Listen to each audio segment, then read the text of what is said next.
Good afternoon, students. Myself, Munsir Rashidul Islam, Assistant Professor, Department of Mechanical Engineering, GIS College of Engineering. Now, today we have discussed about the different types of centroidal method to determine the centroid of a standard figure.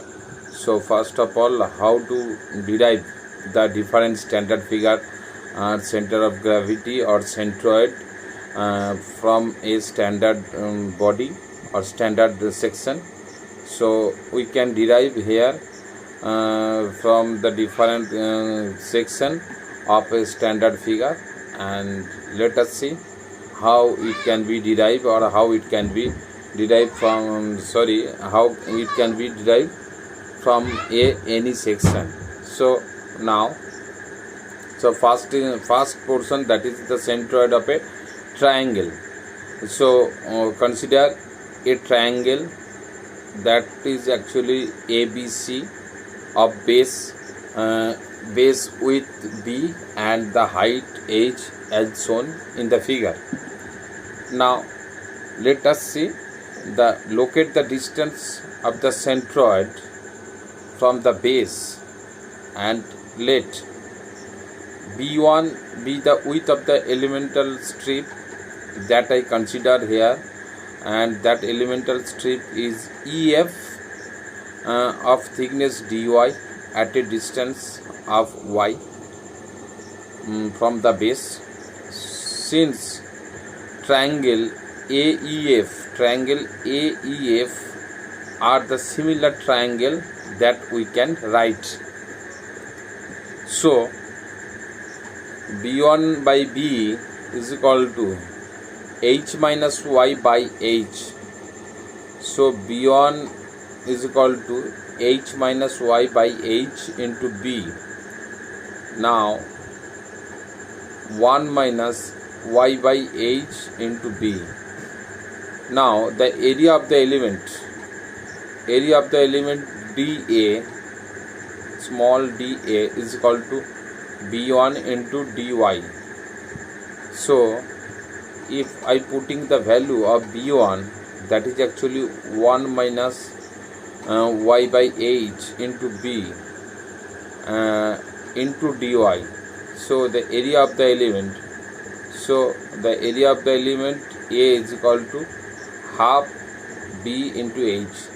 So that is actually the area of the triangle. Now from the equation y bar actually the centroid of the whole figure. So y bar is equal to moment of area by total area. So moment of area that means the integration dA into y by a. So integration dA y means is equal to 0 to h y into 1 minus y by h into B into dy. So now we can derive or break this integration with the lower limit 0 to upper limit h. So B into y square by 2 minus y cube by 3h to the power lower limit 0 and upper limit h. So that will be, after putting the two limits, lower limit and upper limit, we can get h square by 6. So y bar is equal to integration y dA by a, that means bh square by 6 into 1 by half of b into h. So y bar is equal to h by 3. Thus the centroid of the triangle is at a distance h by 3 from base. So the centroid of the triangle is at a distance h by 3 from the base, or 2h by 3 from apex of the triangle, where h is the height of the triangle. Now centroid of a semicircle. So similar method we can apply here. So consider the semicircle of radius capital R as shown in the figure. Now due to the symmetry, centroid must lie on y-axis. Let its distance from diametral axis be y bar, and to find y bar, consider an elemental at a distance r from the center O. In the figure, from the center O of the semicircle, so the radial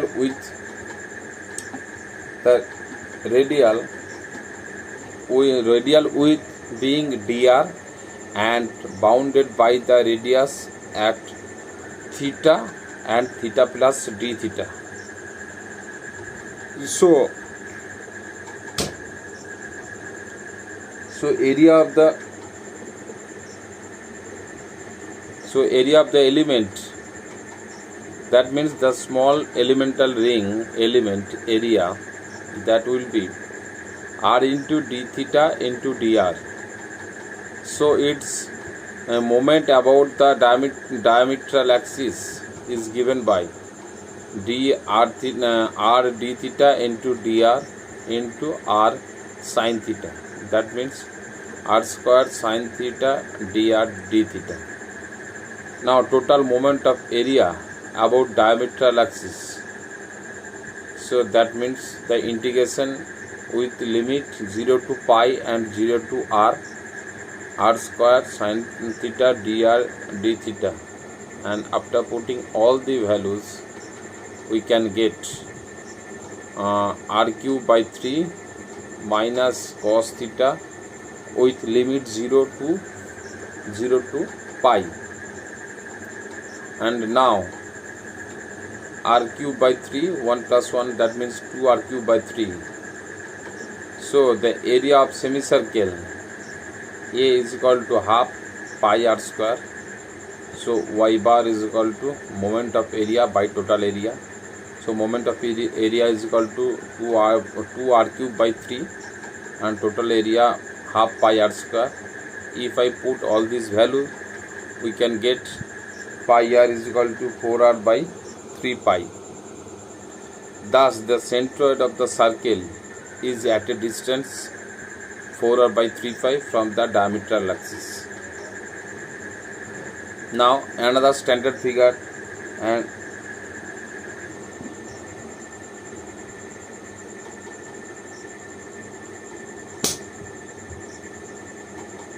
another standard figure, that is actually the rectangle figure, and rectangle standard figure, and which have the width is b and depth is d. So if I plotted the figure and if I consider a elemental ring with area dA, small d a, and breadth is b, and depth, which the small elemental ring which have the breadth is b and the depth is dy, and that will lying on a distance of y from the x-axis. And now so y bar is equal to total moment by the total area. That means integration 0 to d y dA, and here a is equal to b into d and dA is equal to b into dy. So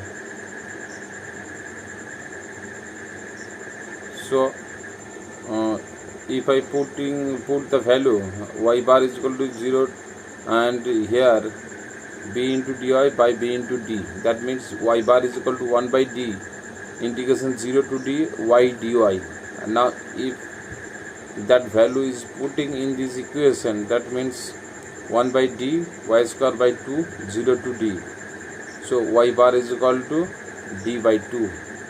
and that is actually with respect to the y-axis. And now similarly if I split this figure into opposite direction, that means in y-axis x bar will be 0 to b x into dA by a. Here a is equal to b into d and dA is equal to dx into d.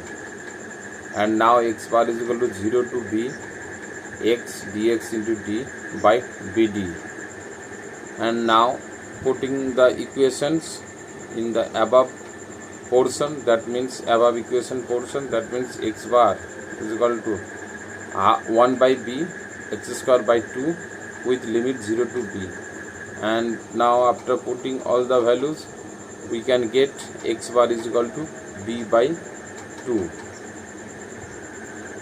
Now here one important problem that we can discuss here, and various types of centroidal problem or center of gravity problem that we will discuss here. So first problem is T section. So find the center of gravity of a 100 millimeter into 150 millimeter and 30 millimeter T section. So first of all, as the section is symmetrical about y axis, so bisecting the wave, and therefore its center of gravity will lie on the axis. So split up the section into two standard figures. So here two standard figures are ABCH and EDAGF. These are the two standard figure, that means two standard rectangle, and here the two portions also be there. First is upper top flange and wave, WEB wave. So let the bottom of the wave, EF, be the axis of reference. That means as this figure is symmetrical about y axis, so axis of reference will calculated from the EF line. So the rectangle ABCH, A1 is equal to 100 into 30, that means 3000 millimeter square, and y1 is calculated from the lowermost portion of the figure. So y1 will be 150 minus 30 by 2, so that is 135 millimeter. Now the rectangle DEFG, if I consider DEFG, so that point of view area will be 120 into 30, that means 3600 millimeter square, and y2 is equal to 120 by 2. That but one question is there, how it is 120? That means the total height from top to bottom, the total height is 150, but the ABCH calculation already done. That means the effective length will be 150 minus 30, that means 120. So 120 by 2, that means y2 is 60 millimeter. So now for the case main equations, we know that the distance between the center of gravity of the section and the bottom of the flange EF. So total center of gravity of the whole figure is calculated with adding the two portions individual CG. That means y bar is equal to A1 y1 plus A2 y2 by A1 plus A2. Now A1 y1 A2 y2 value are putting the equations, and we can get the result, and that result is y bar is equal to 94.1 millimeter. So that is actually the answer of this figure. So this type of problem is the very easy and the initial problem of this chapter. Now more complicated and more important problem will come